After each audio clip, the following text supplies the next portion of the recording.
Alors, bonjour tout le monde, good morning everyone. Un des objectifs les plus importants du gouvernement du Canada est de rendre le logement plus abordable pour tous les Canadiens et les Canadiennes. Et il y a huit semaines, jour pour jour, que le Premier ministre Ford et moi, nous avons conclu une entente à cet objectif. We cut the GST and the HST on housing for all home buyers. We came together at this agreement, Premier Ford and I, to cut development charges in half. So what does that mean? It means up to $158,000 of reduced costs for housing here in Ottawa. Since that time, and part of the reason we're here is to see the good work of EQ Homes, but since that time, this company, this development, has seen sales go up by 65%.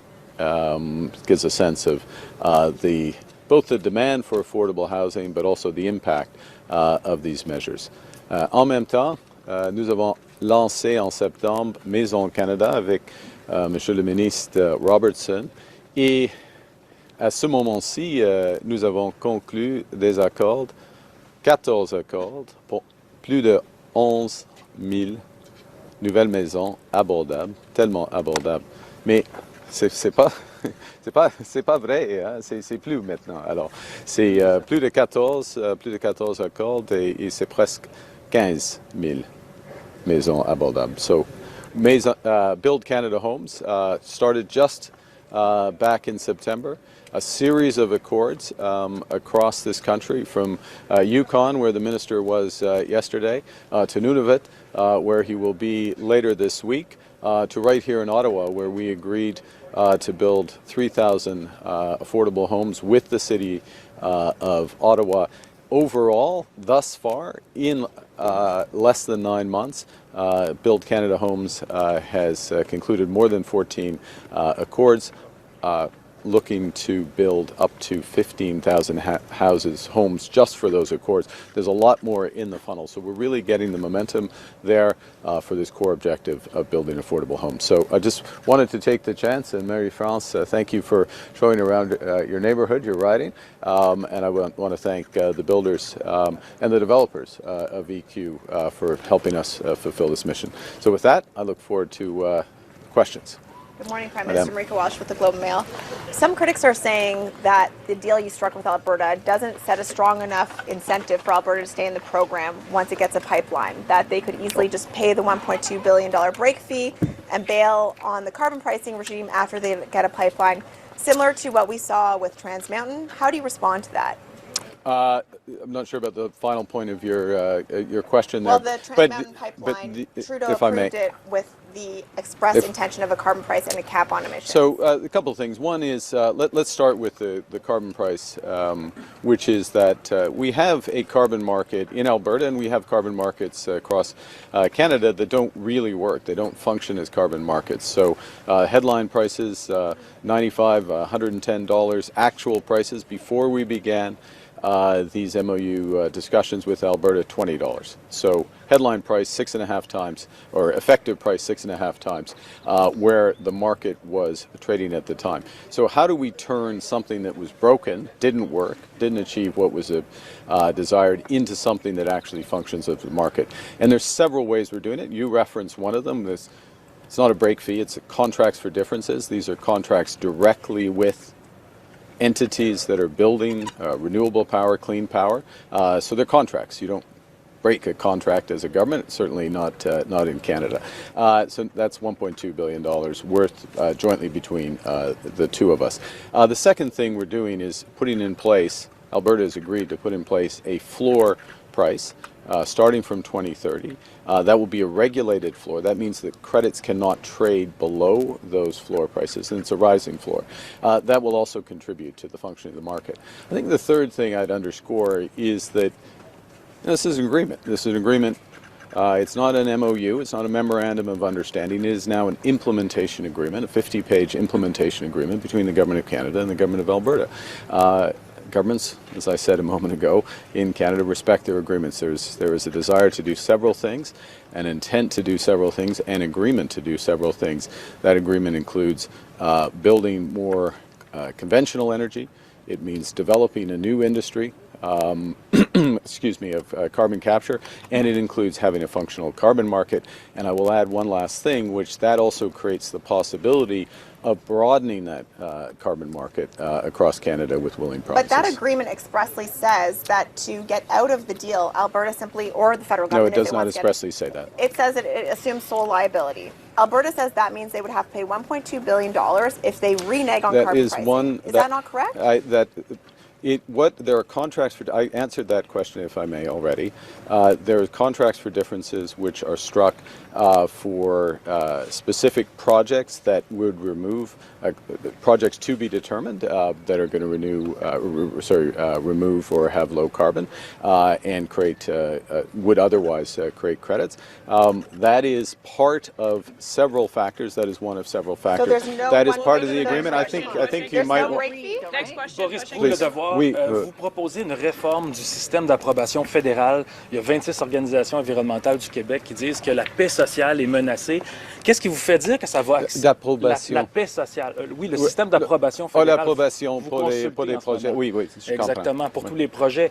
Les groupes environnementaux du Québec disent que ça risque de nuire à la paix sociale. Qu'est-ce qui vous fait dire que ça va accélérer les choses et que ça ne va pas créer des manifestations, des gens enchaînés aux arbres, des poursuites qui vont ralentir peut-être les projets? Premièrement, nous sommes en des discussions avec le Québec afin d'avoir un accord d'un projet, d'une approbation. Et on a des accords comme cela avec la plupart des provinces. Et ça va créer la responsabilité, ça va clarifier la responsabilité, dans ce cas, du Québec, par exemple, de faire l'approbation dans la plupart des initiatives, des projets. Alors, c'est une efficacité, c'est d'avoir des approbations en même temps, pas en séquence. Prime Minister, Tonda McCharles, Toronto Star. What do you think of the referendum question that Daniel Smith has asked? How do you see your role in this debate, and what do you plan to do to campaign for Canadian unity? Well, let me start at the end, which is I certainly will be campaigning for Canadian unity. I've begun that, and part of the campaign is not a campaign, but it's actions. It's practicing cooperative federalism with Alberta, with Quebec, with all provinces and territories in the country, with Indigenous peoples as well. So it's moving the country forward, but moving the country forward with agreements and with parties aligned. So finding that common ground so we can move. And that's what Albertans expect. That's what Canadians expect across the country. And I'm pleased that the premiers are buying into this and moving forward on a number of fronts. So that's the first thing. And if I may just refer to my previous answer with respect to cooperation agreements, including potentially with the province of Quebec, that is an example of that cooperation. So that's the first thing. The second thing is, of course, being part of Canada brings many economic advantages, being part of our large market, being part of free trade agreements with 1.5 billion people around the world. But in the core, it's more than economic arguments, and I'm going to get to the first part of your question in a second. It's more than economic benefits, it's social. It's what we are as Canadians. So Canadians take care of each other. We take care of each other in our social programs. We take care of each other across different provinces. We look out for each other internationally, and this is a time where it's particularly important. What do I think of the question? In terms of the specifics of the question, we have an obligation as the federal government to look at the question and determine whether it's consistent with the Clarity Act that is underway. Ultimately, if there are questions around that, questions about the clarity of the question, if you follow, that would be a role for Parliament. I'm not saying that's the case, but we're just in the process of doing our due diligence. I will make the following observation though about the question, and this is an observation from experience. In these separation issues, it is often advanced that vote for this and it's a free option. vote for this and we will strengthen our hand in future negotiation. That is a very dangerous bluff. That is a very dangerous bluff. I saw firsthand what happened in the United Kingdom when the view was vote for this, it'll be soft, and then we'll negotiate, etc. And they ended up, and they're still 10 years later trying to undo what people didn't think they were voting for, but what they ended up having. Les Canadiens peuvent réfléchir sur les commentaires après les référendums au Québec. En ce qui concerne des questions qui sont OK, c'est le commencement de négociations, mais pour quelques-uns et quelques-unes, c'était le commencement de vraie séparation. So we have to be very careful about this. There's a very strong positive case for Canada, a strong Alberta in a united Canada. We're making it stronger, working together, and I look forward to making that case with many other Albertans and Canadians over the course of the next 150 days. Imagine my colleagues in French would love to hear that. Oui, juste en français plus longuement par rapport à la question. Qu'est-ce que vous pensez de la question, puis allez-vous faire campagne? On réfléchit maintenant sur la question, c'est la responsabilité du gouvernement du Canada sur l'acte de clarté.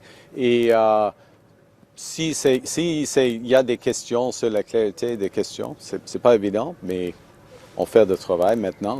Mais s'il y a des questions, c'est la responsabilité du Parlement. On va prendre 2 autres questions. Oui, Yasmine Média à Radio-Canada. En avril, il y a une quinzaine de vos députés qui vous ont écrit une lettre pour vous exprimer des préoccupations par rapport à l'entente avec l'Alberta. Ouais. Est-ce que vous trouvez que c'est une démarche constructive? Et si oui, pourquoi vous n'avez pas pris ces recommandations en compte dans l'entente? Il y en a 160 autres députés dans le caucus du gouvernement, c'est la première chose. Deuxièmement, il y a des suggestions, des conversations, il y en a toujours. Dans une caucus propre, si je peux dire, oui, propre, c'est nécessaire, c'est important d'avoir des conversations, des idées, des échanges, mais il faut décider à la fin. C'est un accord avec Alberta et il y a des implications pour la Colombie-Britannique, pour les peuples autochtones. Alors, il y a beaucoup d'enjeux. Il faut rendre compte de beaucoup d'aspects. Alors, et on a fait beaucoup de progrès. Par exemple, en ce qui concerne le climat avec notre stratégie de l'électricité qui a été dévoilée après ce lettre. Alors, on peut faire plusieurs choses en même temps. On peut rendre le Canada une superpuissance énergétique dans des énergies conventionnelles et des énergies propres.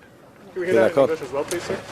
Well, in a healthy caucus, you will always have an exchange of views, suggestions, and we have exchange of views of some members of the caucus perspectives. In April, of course, there's 160 other members of that caucus.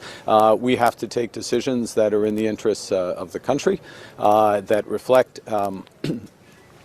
an agreement with the province of Alberta, the interests of British Columbia, the interests of Indigenous peoples, and also that looks at policy in its totality. And I mentioned in French the electricity strategy, which came out after that letter was sent, doubling our grid. We really underscored in that strategy the value of electrifying much of Canada, including obviously heating of homes and transportation, industrial production as well. Getting that right will have a huge impact on and a much bigger impact on our emission reduction. I would add as well our nature strategy, notre stratégie de la nature, $5 milliards, $5 million for a nature strategy, as well as one of the only G7 countries who's maintained its commitment, which we also did after that letter, maintained its commitment to international development finance. So we have to look at everything in the round. We do many things at the same time. We're moving forward on climate action. We're moving forward on making this country more affordable, the focus of today, and more sustainable and more prosperous for all. Thank you very much. Hi, Prime Minister. Tom Parry with CBC. Can I ask you, when you met with Danielle Smith, Premier Smith, in Calgary, did you try to persuade her not to put a question of separation to Alberta voters in October. And I guess if I could ask as a second part, now that there is this question in place, how much uncertainty does it create for investors who want to put money into a pipeline or any other kind of project in Alberta? Look, it's, I mean, the Premier has proposed this, the question and other questions with it. As I said earlier, Tom, we will look at, we will discharge our responsibilities, look at consistency of the question about a question, if I can put it that way, on separation, our consistency of that with the Clarity Act. So it is what it is. It's there. We have to discharge our responsibilities. As I said, look, the Premier doesn't always take my advice. But I can I finish my please? Look, is it helpful to ask these fundamental questions? No, it's not helpful. Of course, it's not. Is it the democratic will of Albertans? Did they vote for this in the last provincial election? No, they didn't. It wasn't on the ballot paper. It wasn't in the mandates of or platforms of any of or of the governing party and the official opposition. It is what it is. It's. I'll repeat the core approach here and reality is positive. There's tremendous strengths that Canada brings to Alberta and Alberta brings to Canada. We are absolutely stronger together. We're better together.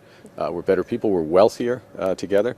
My colleague Corey Hogan points out rightly that median wealth in Canada is 23% higher than the United States. It's not something people would think, but why is that the case? It's because we take care of each other. It's because we focus on things like affordability, because the people who live here will get childcare. The people who live here will get health care. The people who live here will get high-quality education for their kids. If they're retiring here, they'll get OAS and GIS, because Canadians take care of each other. It's not perfect. Can it get better? Do we need to continue to work together as provinces and federal governments? Absolutely. Are we making progress? The Alberta Accord is one of many examples. You'll see many, many more. What Minister Robertson is doing with Build Canada Homes is in concert with the provinces. $158,000 off homes. That is because of work between the federal government, province of Ontario. Similar things are going to happen across this country. One of many, many examples of how we're stronger together at a time when the world is under enormous, enormous pressure. And, I'll finish with this, which is that you look around the world. I travel around the world. I see, and the world is in pain. Most countries don't think that they're headed in the right direction. Canada, with all our imperfections, challenges, Canadians think we are headed in the right direction. And part of the reason why they think they're in the right direction, we're headed in the right direction, is because we're Canadian, because we know we'll come together and we'll work to find a better way. And I'm committed, my government's committed to continue to do so. Thank you very much. Merci beaucoup. Je connais plus, je ne sais pas ce qu'on dit en anglais.